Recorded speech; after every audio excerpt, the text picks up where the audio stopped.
गुरुदेव, यदि किसी व्यक्ति की मृत्यु हो जाती है तो उसका अगला जन्म हो जाता है या अपने कर्मानुसार किसी लोक को जाता है, तो महाराज जी फिर पितृ बनकर कैसे आते हैं? अगर कोई गलती हो जाए तो पितृ परेशान करते हैं, ये कैसे संभव है गुरुदेव? आप ये समझो, आप पितृ नाम दो, भूत नाम दो, कुछ भी नाम दो, अभी जो इनको बताया वो कर्म ही होता है। हमारा कर्म ही होता है, कोई हमको परेशान नहीं कर सकता। कोई देवता, कोई भूत, कोई प्रेत, कोई पितर, ये बात गांठ बांध लो, कोई तांत्रिक, कोई सिद्ध। यदि मेरा कर्म गलत नहीं है तो विश्व ब्रह्मांड में किसी की ताकत नहीं है कि वो हमको दंड दे सके, क्योंकि सबका शासन करता भगवान है, ईश्वर है। अगर कोई अपने तप का प्रभाव भी करना चाहे, मान लो तपस्वी है, तो बीच में आके खड़ा हो जाएगा, बिल्कुल वो भजन नहीं करता पर वो निष्पाप है, उसने अपराध नहीं किए, तो किसी न किसी रूप में भगवान आके खड़े हो जाएंगे, उसकी रक्षा कर लेंगे। इसीलिए उनका एक नाम है ईश्वर। संपूर्ण जीवों का शासन उनके हाथ में है और सब जगह विराजमान है। यार मैंने तो भगवान को पुकारा ही नहीं, लेकिन मेरा सब काम बन गया। ऐसा फंस रहा था, ऐसा गिरने वाला था कि मर जाते, ये लोग फंसा लेते। ऐसा कौन बचाया? तुम्हारे अच्छे कर्म, तुम्हारे अच्छे कर्म है, बुरे कर्म नहीं। मैं तो फूंक फूंक कर पैर धर रहा हूं, जब से मुझे होश, कोई गलती नहीं हुई हमसे। और हमारी दुर्दशा लोग कर रहे हैं, हमारी दुर्दशा इससे हो रही, उससे, कोई दूसरा नहीं है। बोले तुम्हारे कोई चक्कर है, ऊपरी चक्कर है, लोग ऐसे कहते हैं। वो अरे ऊपरी और भीतरी, केवल तुम्हारे कर्म का चक्कर है, दूसरा कोई नहीं है। वही कर्म भूत बन करके तुम्हें सताएगा, वही कर्म पितर बन करके, वही कर्म ग्रह बन करके सताएगा, कोई नहीं सता सकता। जो पे कृष्ण चरण मन अर्पित तो कर हैं का नवग्रह रंग, रंग माने भिखारी। ये भिखारी नवग्रह तुम्हारा बाल बांका भी नहीं कर सकते यदि कृष्ण चरणारविंद में चित्त लगाए हो। और सब ग्रह तुम्हारे अनुकूल है और प्रभु से तुम विमुख हो तो कोई तुम्हारी रक्षा नहीं कर सकता, तुम्हारे कर्म तुम्हें नष्ट कर देंगे। ये सिद्धांत सबकी समझ में नहीं आता है। अगर समझ में आ जाए तो भूल जाओ कि कोई पितर है, कोई भूत है, कोई प्रेत है। वही है, वही, दूसरा कोई नहीं है। वही तुम्हें दंड देने के लिए कभी भूत बन जाते हैं, कभी मृत्यु बन जाते हैं, कभी नाना प्रकार की घटनाएं बन जाते हैं। और इसीलिए उनका भजन करोगे तो असली रूप में आपको मिलेंगे प्रेमानंद स्वरूप, महान सौंदर्य समुद्र, करुणा समुद्र। वही नहीं कहते जो विमुख है, अधर्माचरण करता है, उसके लिए मैं काल रूप भयंकर हूं। भगवान ही कह रहे, मैं उसके लिए भयंकर रूप हूं।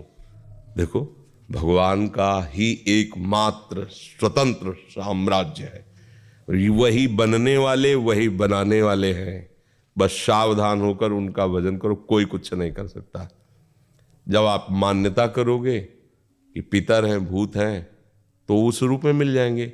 जाकी रही भावना जैसी, वो आप बिल्कुल मान्यता हटा दो कि जो भी नाम रूप है हमारे प्रभु के ही हैं। हाँ, जो हमसे गलती हुई वो हम गलत हैं, हमसे पाप हुआ, हमसे अपराध हुआ, पर स्वामी हे नाथ आप कृपा करके क्षमा करो, कोई कुछ सताने। देखो, किसी का अटैक जो होता है ना, हमारे तन पर होता है, हमारे मन पर होता है। देखो ना, मतलब कोई एक्सीडेंट हुआ तो तन पर हुआ, कोई ऊपरी चक्कर जिसे कहा जाता है वो मन पर होता है, भूतावेश, कोई भी आवेश मन पर। तो ये तन मन जब तक तुम अहंकार में हो तभी तक पीड़ा दे सकते हैं। अगर भगवान को समर्पित कर दिए, अब किसी की ताकत है? भगवान के समर्पित तन और मन को कोई घसीट कर ले जाए, ऐसा हो सकता? इतना वीर कोई पैदा हुआ है क्या? बस एक बात समझ लो, भगवान के आश्रित हो जाओ। वही भगवान ने गीता जी में कहा, पितरों को पूजने वाले पितर लोग को जाते हैं, भूतों को पूजने वाले भूतों को प्राप्त होते हैं, और मेरा भजन करने वाले मेरे को प्राप्त होते हैं। वही पितर बने, वही भूत बने, आप जिस भावना से उनको भजोगे वैसे ही आपको मिल जाएंगे। वही सब अपना विस्तार किए हुए हैं। ये बात समझ में आ जाएगी तो फिर बात, कोई परेशानी नहीं है, एक भरोसा हो बस, तो कोई फिर। और ऐसे तो कितना कितना दुख है, आप देखो ना, कि पूरा जीवन शांति, ये सब भूत ही तो लगे। और सबसे बड़े भूत ये पंचभूत, 5 भूत इनको नहीं कहते, ये पंचभूत है। यही हमें सब काम, कोई है मंत्र तंत्र इन पंचभूतों से हटा दे। देखो कितना हमें फंसा लिया पंचभूतों ने। ये 5 भूत है, ऐसा फंसा लिए कि बार बार जब से प्रभु से बिछुड़े, इन्हीं भूतों के चक्कर में जन्म मरण हो रहा है हमारा।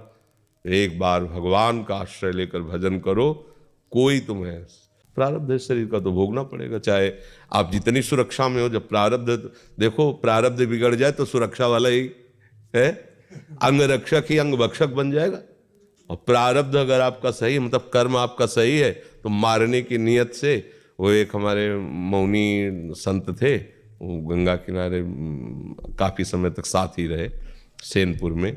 तो वो एक दिन घटना बता रहे थे कि हम किनारे किनारे भ्रमण कर रहे थे और वो मौन बोलते नहीं थे। तो बोले एक अन्य धर्मावलंबियों का नगर था जो विरोधी हिंदू धर्म के हैं, उनके मतलब कई लोग लड़के ऐसे मनोरंजन कर रहे, उन्होंने देखा बाबा जी और शाम का समय था, बोले चलो इसे मारा जाए। उनका मनोरंजन है, जो उनको पशु पक्षियों को काटने में कोई हिचक नहीं, तो बाबा जी काटने में क्या हो। तो बुलाया और तो उन्होंने मन में सोच लिया कि अब हमारा हो सकता है आज अंतिम दिवस हो, बिल्कुल मौन शांत रहते, भगवान का एकदम तन्मयता पूर्वक ध्यान, हो सकता है ये लोग मार दें। संत सब बात में तैयार रहते हैं कि भगवान का पता नहीं क्या विधान है। तो एक ने कहा यार तुम मार नहीं सकते इसको, उन्हीं की आए सब उसी से, तुम मारोगे नहीं इसे। बोले क्यों, तुम्हारा रिश्तेदार लगता है? बोले तुम्हारा कुछ बिगाड़ा नहीं, कुछ बोल नहीं रहा था, तुम मारोगे क्यों? बोले हिंदू बाबा जी इसलिए मारेंगे। बोले मार के दिखाओ तुम। अब 2-3 इधर हो गए, 5-6 इधर हो गए, आपस में थप्पड़ चलने लगा, वो चले गए, बाबा जी चले गए। बाबा जी इसको देखा वो मालिक इतना सर्वसर्व, कोई सता नहीं सकता, कोई नहीं, त्रिभुवन में नहीं। इसीलिए देखो अपने लोग तो मानो पुरुष शरीर में बाबा जी हैं, स्त्री शरीर में राजमहलों में पली हुई मीरा जी, कोई आज तक ऐसा रिकॉर्ड नहीं कि किसी ने ऐसे छू पाया हो, आज तक नहीं। वो कई बार हमने गंगा यमुना बाई का चरित्र सुनाया है कि अकबर सम्राट का भांजा जो है ना, वो यहाँ का अधिकारी था आगरे का, वो यहाँ आया, देखा कि अब जो ब्रह्मचारिणी है पवित्र, तो उनका तेज और सौंदर्य का अलग ही होता है। वो देखकर लुभायमान हो गया और कहा जितना भी भेंट चाहिए इसको दो, और हमारे मैल। बोले भेंट वाली नहीं, ये तो प्रभु का भजन करने वाली भगवान की भक्ता है, ऐसा सोचिएगा भी नहीं। पर वो अन्य धर्मावलंबी भी था, उसको इस बात का महत्व भी नहीं था, क्योंकि राजमद था भाई, सम्राट पद पे उसका रिश्तेदार बैठा हो तो काहे को दबेगा, यहाँ का अधिकारी खुद है आगरा मंडल का वो। तो उसने 2 वैश्याओं को बुलाया और कहा किसी भी तरह इसको हमारे पास लाओ। बाई जी सीधी सादी थी, वो साधु बन करके आई, वो बातचीत ऐसे साजे से संत करते हैं, वो बहुत चतुर थी कैसे फंसाना है।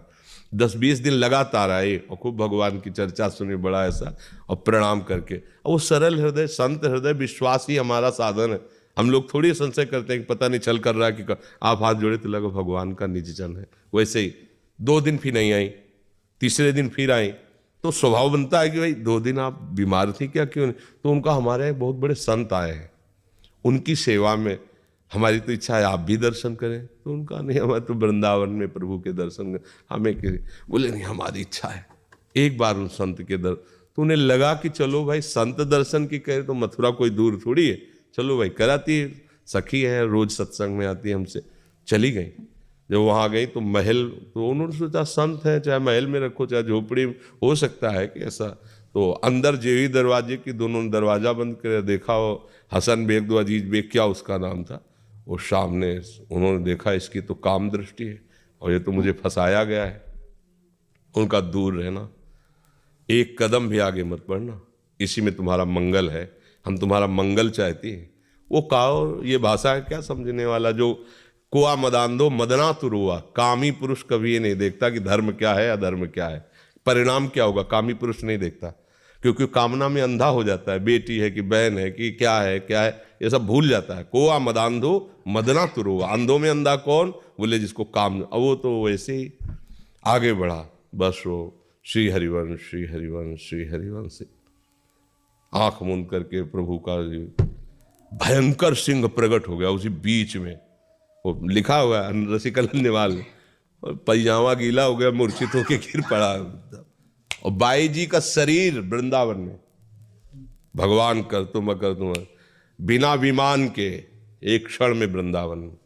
उन्होंने आंख खोल के देखा अपनी कुटिया में बैठी हैं, तो उन्हें कोई आश्चर्य नहीं हुआ, क्योंकि सर्वाश्चर्य में भगवान है। अरे यहां से साड़ी नहीं खत्म हो पाई, 10,000 के हाथियों का बल रखने वाला मूर्छित होके गिर गया, यहां से द्रौपदी जी के भगवान वस्त्र ही बन के विराज, भगवान है। बाद में चरणों में गिरा के बड़े